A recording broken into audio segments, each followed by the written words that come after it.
દર્શક મિત્રો, મહામંથન મંતવ્ય ન્યૂઝમાં આપનું સ્વાગત છે। ગઈકાલે ભાજપના નેતા પ્રકાશ તજા પર દામનગરમાં જે જીવલેણ હુમલાનો બનાવ સામે આવ્યો છે તેના કારણે ઘેરા પ્રત્યાઘાત પડ્યા છે। આ ઘટનામાં કહેવાઈ રહ્યું છે કે ભાજપના જ નેતા હરિભાઈ નવાપરા દ્વારા હથિયાર વડે જીવલેણ હુમલો કરીને આ ઘટનાને અંજામ આપવામાં આવ્યો છે અને આ સમગ્ર બનાવ બન્યો છે લાઠીના ધારાસભ્ય જનક તળાવિયાની હાજરીમાં। જી હા, વાત કરીએ તો જનક તળાવિયા અને જે ઇજાગ્રસ્ત છે પ્રકાશ તજા, તેઓ એક ખાતમુહૂર્તના કાર્યક્રમમાં જઈ રહ્યા હતા। આ દરમિયાન અમરેલીમાં મધ્યસ્થ બેંકના જે ડિરેક્ટર છે હરિ નવાપરા, તેઓ ધારીઓ લઈને પહોંચે છે અને કોઈક કારણોસર જે પારિવારિક ઝઘડો માનવામાં આવી રહ્યો છે, ઘણા સમયથી ચાલી રહ્યો છે, તે બાબતની દાજ રાખીને હરિ નવાપરા છે તે સીધો હુમલો પ્રકાશ તજા પર કરી દે છે, જેને પગલે લોહીલોણ હાલતમાં પ્રકાશ તજા જમીન પર ઢળી પડે। તેમને તાત્કાલિક સારવાર માટે અમરેલીની સરકારી હોસ્પિટલ ખસેડવામાં આવ્યો હતો, કે વધારે ઈજા હોવાથી તેમને ભાવનગરની સરકારી હોસ્પિટલમાં રિફર કરવામાં આવ્યા છે। આ ઘટનાના કારણે રાજનીતિ પણ ગરમાઈ છે।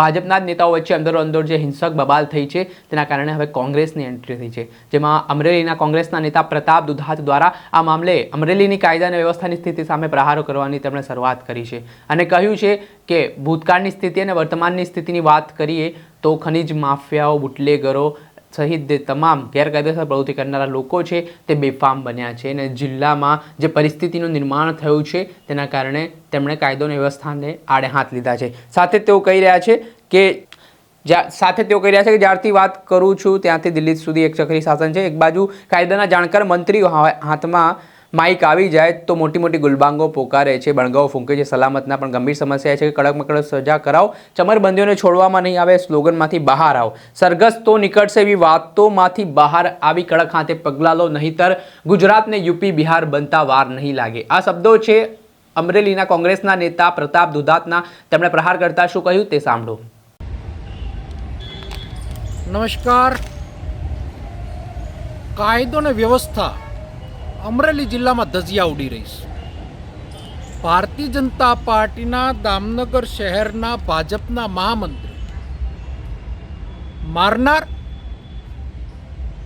બેંકના ડિરેક્ટર, ખાતમુહૂર્તનો પ્રસંગ અને ધારાસભ્યની હાજરી, કઈ દિશામાં અમરેલી જઈ રહ્યું છે, કઈ દિશામાં કાયદો અને વ્યવસ્થા જઈ રહી છે, ભારતીય જનતા પાર્ટીના નેતાઓ સત્તાની અંદર, સત્તાના પાવરમાં અને પ્રજાના જોરથી આમ જનતા પીડાઈ રહી છે। આમ જનતાઓની સલામતી ઉપર પ્રશ્નાર્થ ઊભો થઈ રહ્યો છે। આ વાત એટલા માટે કરી રહ્યો છું કે ભૂતકાળની સ્થિતિઓ પણ જિલ્લાની આ 3 વર્ષમાં જોઈ હોય અને વર્તમાનની પરિસ્થિતિમાં બધી બાજુથી બુટલેગરો બેફામ હોય, ખનીજ માફિયાઓ પણ બેફામ હોય અને કોઈ વ્યક્તિ સલામત ન હોય, એ રીતિનું સ્થિતિનું નિર્માણ ભારતીય જનતા પાર્ટીની સરકારમાં નિર્માણ થયું છે। જવાબદાર કોણ? હું એમ કહું છું કે જ્યાંથી હું વાત કરું છું ત્યાંથી લઈ દિલ્હી સુધી એક ચક્રી શાસન છે।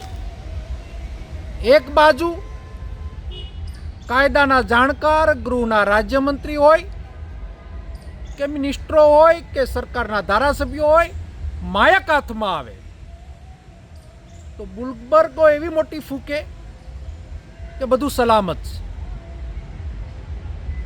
ખૂબ ગંભીર સમસ્યા છે।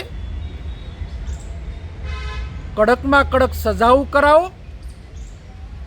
સમરબંધીને છોડવામાં નહીં આવા સ્લોગનમાંથી બહાર આવો,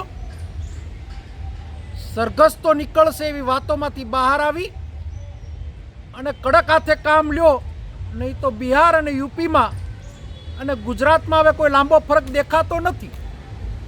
માટે સરકારના પાવરદાર મિનિસ્ટરો, સરકારની ગૃહ ખાતું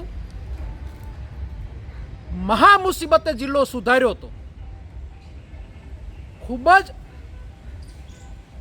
આકરી પરિસ્થિતિમાં જિલ્લાનો અમે સુધારો કર્યો હતો। પ્રજાએ ભલે અમને જાકારો આપ્યો, પણ તમારા શાસનની અંદર અત્યારે કાંઈ સલામત નથી એ હકીકત સત્ય છે. અને જે દામનગરનો બનાવ બન્યો છે એની અંદર નિંદા સાથે વખોડીએ છે ને આની ઉપર તાત્કાલિક કડક પગલાં ભરાય એની માગણી કરીએ છીએ. આપણે સાંભળ્યા હતા અમરેલીના કોંગ્રેસના નેતા પ્રતાપ દુધાત, જે તેમની આકરી પ્રતિક્રિયા સામે આવી છે ને જે રીતે તેમણે નિવેદન આપ્યું છે ને કહ્યું છે કે જો આ બધી માત્ર વાતો કરતા કાર્યવાહી જમીની સ્તર ઉપર કરો, નહીંતર આ પરિસ્થિતિ છે તે હજી વિકટ બનશે, પરિસ્થિતિ હાથથી જતી રહેશે, જેને લઈને રાજકારણ ગરમાયું છે. દર્શક મિત્રો, આવા જ નવા વિડીયો સાથે આપણે માહિતગાર કરતા રહીશું એટલે મહામંથન મંતવ્ય ન્યૂઝ જોતા રહો.